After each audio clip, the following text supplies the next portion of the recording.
vamos a ver que si existe o no el pecado original. El pecado original es un concepto de la Iglesia Católica. Y fíjense, aquí le traigo el concepto que da la Wikipedia sobre ese pecado original. Y dice: como consecuencia del pecado original, la naturaleza humana quedó debilitada en sus fuerzas, sometida a la ignorancia, al sufrimiento y al dominio de la muerte, e inclinada al pecado. Y entre paréntesis, ese pecado significa inclinación llamada concupiscencia. Y si vemos lo que significa concupiscencia, dice inclinación al pecado. Y si tú buscas conceptos en el diccionario de qué es concupiscencia, te van a decir que es la inclinación a hacer cosas que no agradan o no están de acuerdo o ofenden a Dios. Y te la vinculan con esa tendencia a los placeres de la carne. Y ya vemos que por ahí es que lo vinculan entonces al sexo. Pero nada de eso. Si en Génesis capítulo 1 dice varón y hembra los creó y Dios los bendijo y les mandó a multiplicarse, entonces el sexo no forma parte de nada malo. No. Cuando toman uno de esos humanos y lo llevan al huerto y ahí es formado con el barro, después Dios le hace una mujer. ¿Y para qué le va a hacer una mujer si le va a prohibir tener relaciones? Y si tiene relaciones va a ser malo. Porque comer de ese fruto del árbol del conocimiento del bien y del mal, con estas interpretaciones del pecado original, no abiertamente, pero prácticamente, que se lo vincula al sexo, a haber tenido sexo, y eso no es así. Otros analistas dicen que lo que sucedió fue que la serpiente tuvo relaciones con Eva y por eso vino Caín. No tiene que ver con el sexo. Vamos a ver ahora el origen de esa doctrina del pecado original. Esa doctrina es concebida en el siglo II después de Cristo por el obispo Irineo de Lyon, Francia, y posteriormente difundida por Agustín de Hipona. Ellos basaban esta doctrina en algunos versículos de Pablo en Romanos 5 del 12 al 21 y en 1 Corintios 15 del 21 al 22. Que dice: por tanto, como el pecado entró en el mundo por un hombre y por el pecado la muerte, así la muerte pasó a todos los hombres por cuanto todos pecaron. Allí es cuando hacen la vinculación entre el pecado de Adán y que eso pasó al resto de la humanidad. Porque por cuanto la muerte entró por un hombre, así también por un hombre la resurrección de los muertos. En la doctrina católica, el pecado original es un pecado contraído, no es un pecado cometido. Es decir, que aunque el resto de la humanidad no cometió ese pecado, igualmente lo contrajo. En el judaísmo, por ejemplo, no se cree que el pecado de Adán se transmita al resto de la humanidad. Se cree que los efectos del pecado de Adán se reducen a los castigos recibidos por ellos, como la expulsión del huerto, parir con dolor para la mujer y que ahora para comer tendrían que trabajar duro, y la muerte. Para algunos judíos ortodoxos, estos culpan a Adán de la corrupción general del mundo. En la actualidad, más bien, hay la tendencia en el judaísmo de considerar que los humanos nacen todos libres de pecado y luego con su libre albedrío ellos deciden pecar. En el Islam no existe esa noción de pecado original, más bien es condenada. De acuerdo con el Corán, la transgresión cometida por Adán y Eva y que fue responsabilidad en partes iguales de ambos y no mayoritariamente de la mujer como se creía en la antigüedad, eso quedó zanjado con el castigo que ellos recibieron, que fue la expulsión del huerto. En el Islam se rechaza explícitamente que alguien pague por los errores de otros. En la Sura 17, versículo 15 dice: nadie cargará con la culpa ajena. Esta doctrina del pecado original en la antigüedad trajo mucha discriminación hacia la mujer porque se consideró que Eva fue la culpable de que Adán pecara.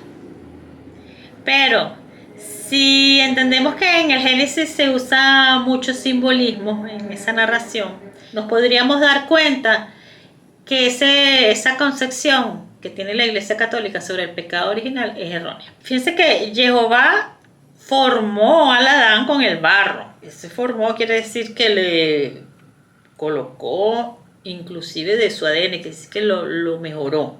Mejoró ese humano creado en el capítulo 1. Y también le insufló espíritu. Y entonces al insuflar el espíritu, Adán llegó a ser un ser viviente. Quiere decir que ese ser viviente ahora tiene un espíritu adentro y un cuerpo.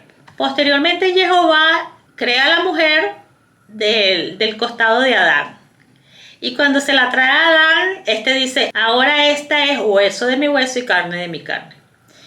Y le puso por nombre varona porque del varón fue tomada. Seguidamente, en el relato de Génesis, viene un versículo que dice, por tanto, dejará el hombre a su padre y a su madre y se unirá a su mujer y serán una sola carne. Y pareciera un poco extraño este versículo en medio de esta narración, pero si nos damos cuenta, lo que aquí nos quieren decir es que a partir de ese momento, veamos en el relato, simbólicamente, como si estos dos seres, es decir, la varona y Adán, como si estos dos son un solo ser, donde la varona representa la carne y Adán representa el espíritu. Representa, no quiere decir que la varona no tenía espíritu, o que las mujeres no tengan espíritu y solamente tengan espíritu las varones, no. Simbólicamente, veamos esto, eso es lo que nos quieren decir, como un solo ser donde hay carne y hay espíritu. Entonces vemos que seguidamente la serpiente le habla a la varona, no le habla a Adán. Entonces la tienta, la seduce, la engaña y la convence. Entonces la carne convence a Adán, o sea, al espíritu, representado simbólicamente en Adán, y Adán come.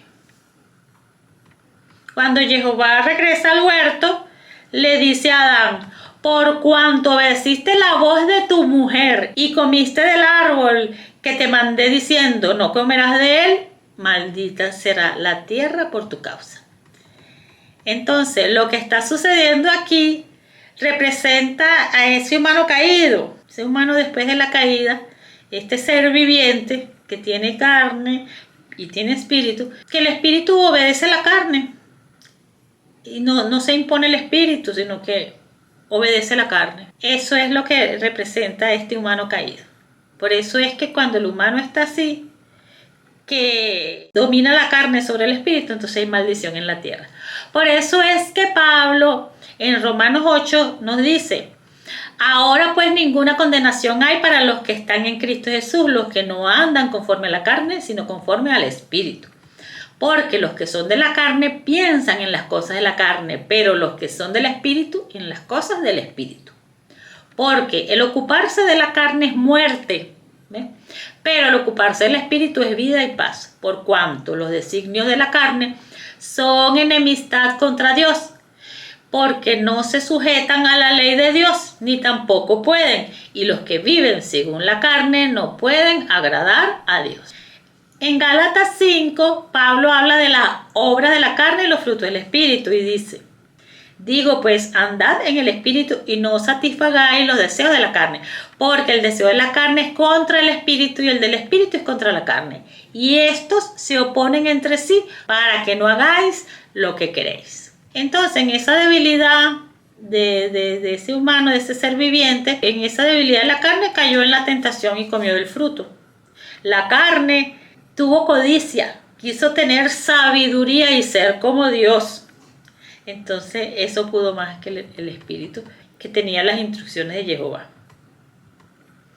Esto en cuanto al plano físico, el plano terrenal, porque ya habíamos dicho en videos anteriores que hay dos planos. Entonces esta historia de este huerto está ocurriendo en dos planos, el plano terrenal y el plano celestial.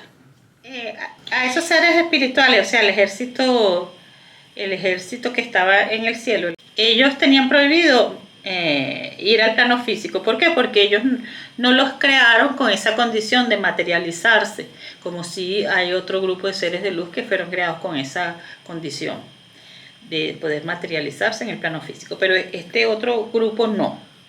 Entonces, al ellos no ser creados con esa posibilidad, ellos no tienen por qué ir al plano físico, al plano terrenal. Pero estos seres de luz, por iniciativa de la serpiente, ellos, además de que modificaron genéticamente a los adamitas, alterando así la creación de Elohim y la formación o modificación que le hizo Jehová, tomaron esos cuerpos de los adamitas y se fueron al plano terrenal, lo cual ellos no podían hacer.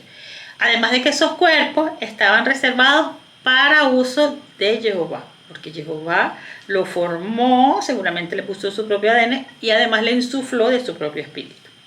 Entonces con eso ellos, con ese acto que ellos hicieron, ellos profanaron ese cuerpo de Adán. Este acto es equivalente a lo que hizo Rubén, que profanó el lecho de Jacob, su padre, por haberse acostado con una de sus esposas.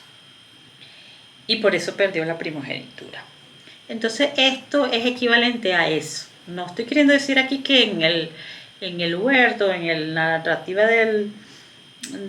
esa narrativa de Génesis, lo que ocurrió fue que hubo un acto sexual, no. Sino que al ser el Adán exclusivamente para el uso de Jehová como vehículo corpóreo para Jehová manifestarse en el plano físico, estos seres de luz no tenían por qué haberlo utilizado ellos. Fíjense, esos seres espirituales, como fueron creados en el día 1, ellos son primogénitos con relación a los seres humanos que fueron creados en el 6º día. Pero con este acto que ellos hicieron, ellos perdieron la primogenitura.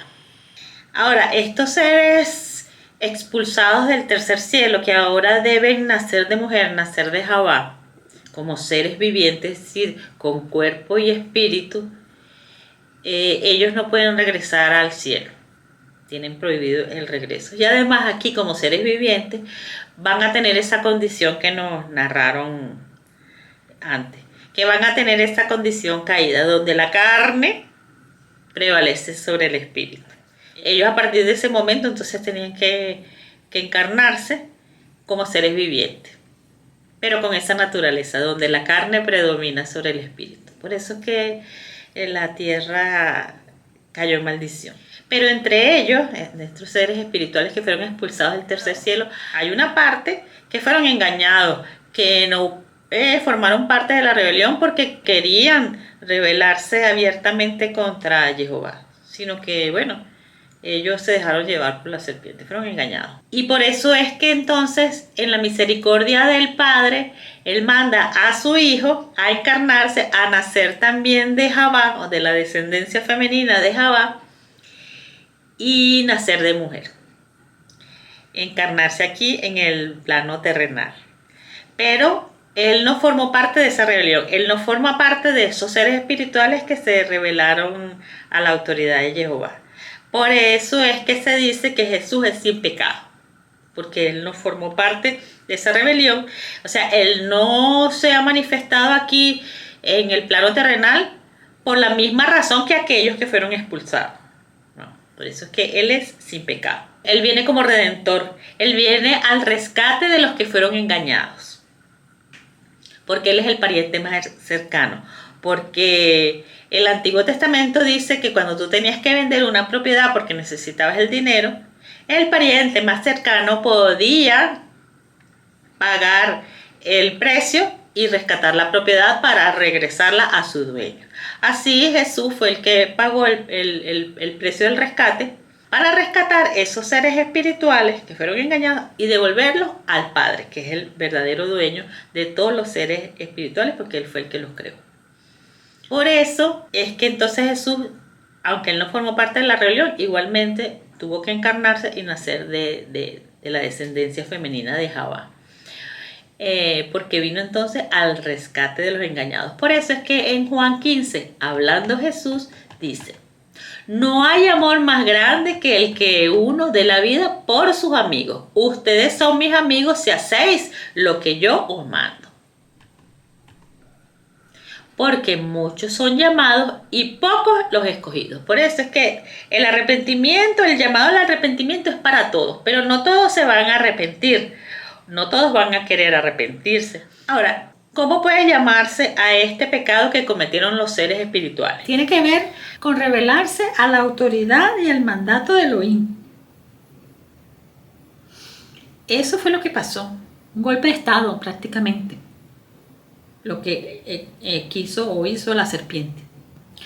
Porque lo que pasó fue que la serpiente quiso gobernar sobre la tierra y ser adorado como Dios. Ese pecado es rebelión, porque ellos quisieron ir al plano físico que no les era permitido, se pervirtieron el orden establecido y les gustó más acá en el plano físico que estar allá bajo las órdenes de Jehová. ¿Y cuál fue la sentencia por la cual crucificaron a Jesús?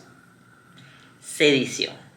Veamos lo que dice el diccionario de la Real Academia Española, el concepto de sedición, y dice: es un alzamiento colectivo y violento contra la autoridad y el orden público y la disciplina militar, sin llegar a la gravedad de la rebelión. La rebelión se distingue de la sedición por tener la intención de derrocar los poderes del Estado. Es decir, la sedición es un delito menor o menos grave que la rebelión.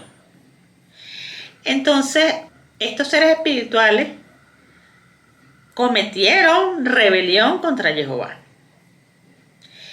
Y los que fueron engañados, como fue sin su intención, fueron engañados, manipulados, a ellos se les considera que su pecado es menos grave que el de los que se rebelaron, y entonces lo que ellos cometieron fue sedición. Por eso es que el pariente más cercano que puede redimir una propiedad, que es Jesús, él paga el precio de sedición. Por eso es que su condena fue sedición. No es casualidad esto. Él paga el precio por sus amigos, por sus parientes más cercanos, por los engañados. Entonces, en conclusión, ¿existe o no el pecado original? Pues no como lo concibe la Iglesia Católica. Para la Iglesia Católica es un pecado contraído y no cometido. Sin embargo, cuando Jesús se manifestó en el plano terrenal, para esa época, en la cronología perfecta del Padre, ya para esa época, todos los humanos que estaban en la tierra eran seres vivientes, es decir, eran de esos seres espirituales, esos seres celestiales del ejército de los cielos que habían encarnado en cuerpo físico y nacido de mujer.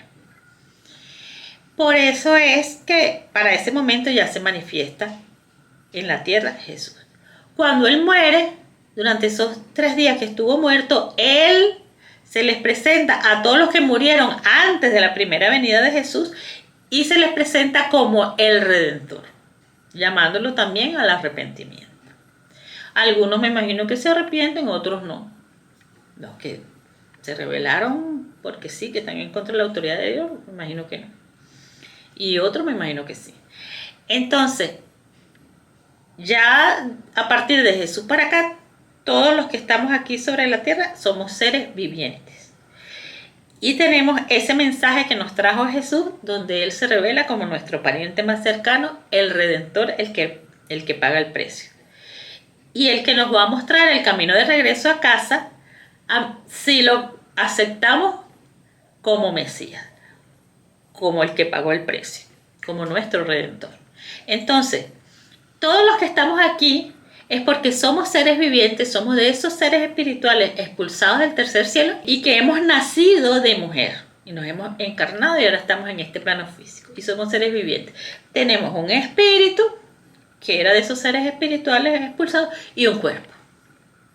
Entonces, estamos aquí por lo que cometimos allá. O sea, que somos responsables de lo que hicimos. No es que estamos pagando aquí por algo que otro cometió y nosotros nos fue transmitido eso. No. Estamos aquí por lo que nosotros hicimos. Por eso es que se nos llama al arrepentimiento. Por eso es que el bautismo de Juan fue de arrepentimiento y el llamado de Jesús también fue a arrepentirse. Entonces, si somos responsables, estamos aquí por lo que hicimos. Y en la misericordia del Padre se nos va a dar la oportunidad de arrepentirnos y además nos envió a su Hijo, que es sin culpa, porque no tuvo la culpa de lo que pasó allá, sin ese pecado, y vino a pagar el precio por rescate nuestro. Así que sí somos responsables.